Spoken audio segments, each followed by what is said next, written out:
जब भी अगर आप डीमोटिवेशन हो रहे हो तो सबसे बड़ा मोटिवेशन आपके माता पिता है। एक बार उनका चेहरा देख लीजिएगा, उनकी स्थिति आपको बता देगी कि आपको पढ़ना है कि नहीं पढ़ना है।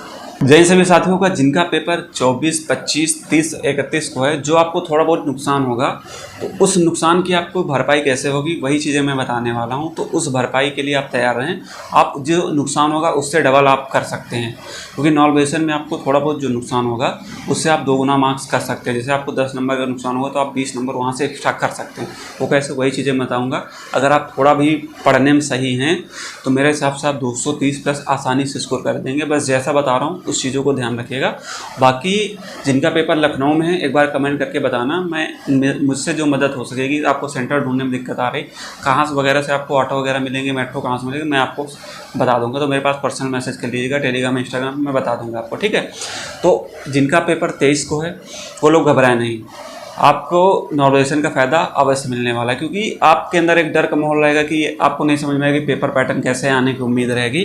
तो इसलिए घबराएं नहीं। आप एक प्रकार से मानिए मॉक टेस्ट देने जा रहे हैं, उस चीज़ को ले। अगर आप यहाँ से प्रेशर लेके जाएंगे तो आपका पेपर गड़बड़ हो जाएगा। इसलिए अगर आप वहाँ 210 तक भी, 205 तक भी जनरल में कर दे रहे हैं तो ये मान के चलिए आपका 220, 15 नंबर तक आपको बेनिफिट मिलने वाला है इस चीज़ का।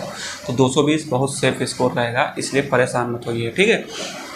क्योंकि अभी आप जितना बेहतर वहाँ करेंगे उतना आपके लिए बेहतर होगा, क्योंकि नॉर्मलाइजेशन में आपको थोड़ा बहुत तो सबसे ज़्यादा प्रॉफिट आपको ही होने वाला है, इसलिए घबराएं नहीं। और जिनका 23 की सेकंड को है और 24 फर्स्ट, 24 सेकंड, 25 फर्स्ट, ये सारी शिफ्ट वालों को एक चीज़ ध्यान रखिएगा। जैसे ही आपका पेपर हो जाता है, अगर आपको पेपर मिलता है तो अच्छी बात है, नहीं मिलता है तो आप कांटेक्ट में रहिएगा। तो वो लोग आपको बता देंगे कौन सा क्वेश्चन किस टाइप से है, क्योंकि ऑफलाइन पेपर है, सबको पूरा पैटर्न क्वेश्चन रट जाएंगे। ऑनलाइन में वो चीज़ें नहीं याद रहेगी, ऑफलाइन में याद होगी। तो अगर पेपर मिल जाता है, सबसे पहले आपका पेपर में कहाँ जाना चाहिए निगाह, मैथ और रीजनिंग पे। क्योंकि मैथ रीजनिंग का पैटर्न आपने अगर समझ लिया, वही चीज़ आपके हर शिफ्ट में आएगी, इतना ध्यान रखिएगा। 10 शिफ्ट है, 10 शिफ्ट का पूरे सेम पैटर्न वही रहने वाला है मैथ रीजनिंग का। जीएस में तो थोड़ा चीज़ें चेंज होगी, लेकिन मैथ और रीजनिंग का सेम पैटर्न रहने वाला है। क्योंकि पेपर आपका 5 घंटे पहले डिसाइड होगा, ये किसी को नहीं पता कौन से शिफ्ट में कौन सा पेपर मिलेगा। तो पेपर आपके हाथ में आता है, पहले आपको मैथ रीजनिंग का पूरा सोल्यूशन कर लेना। जो क्वेश्चन आपको नहीं आ रहे हैं, आप जिस चैनल से पढ़ रहे हैं वहाँ से सॉल्व करिएगा। अगर वो लोग नहीं करवा रहे हैं, बुक से देख लीजिएगा। नहीं आ रहे हैं तो आप मेरे पास मैसेज करिएगा, मैं उसके सोल्यूशन आपको दूंगा, ठीक है। इतना मैं करने को तैयार हूँ, ठीक है। आप मेरे पास भेजिएगा, मैं उसका सोल्यूशन दूँगा। बाकी अपने साथी लोग के पास भी भेजिएगा, ताकि आपको कोई भी दिक्कत ना हो।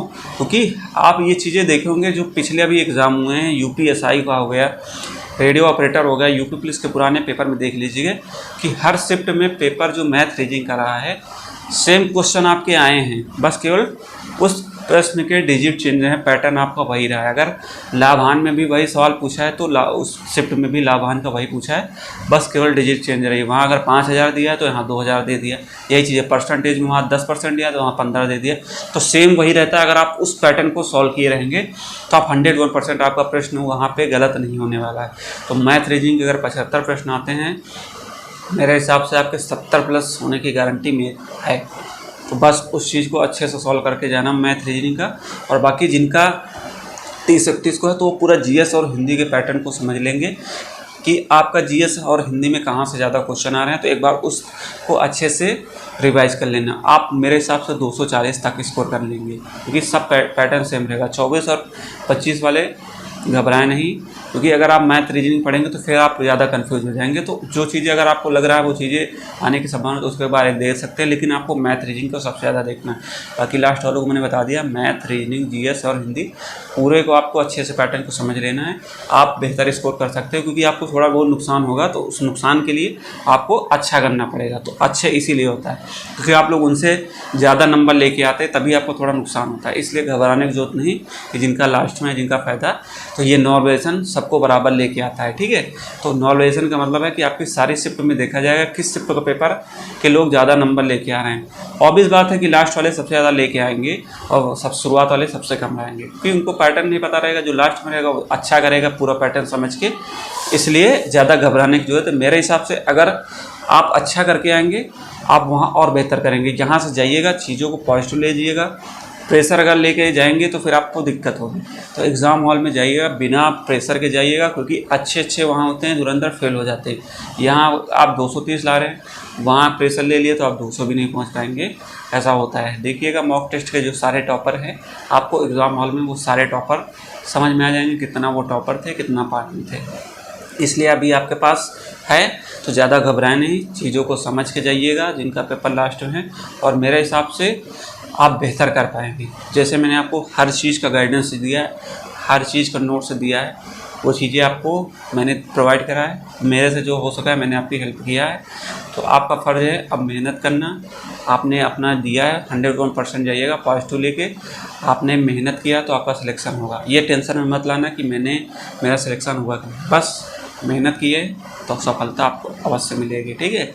माता पिता को जब भी आपको लगे कि मैं डिमोटिवेट हो रहा हूँ, एक बार अपने माता पिता का चेहरा देख लेना, आपका जो सारा डिमोटिवेशन आपका फील हो रहा है वो चीज़ें आपके साथ नहीं होंगी।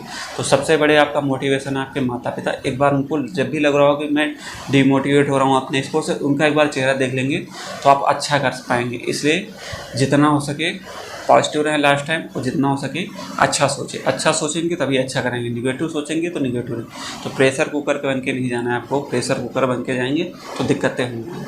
बाकी कोई भी डाउट रहते हैं आप पर्सनल मैसेज करके पूछ सकते हैं, या तो कमेंट कर दीजिए, मैं जवाब दूँगा।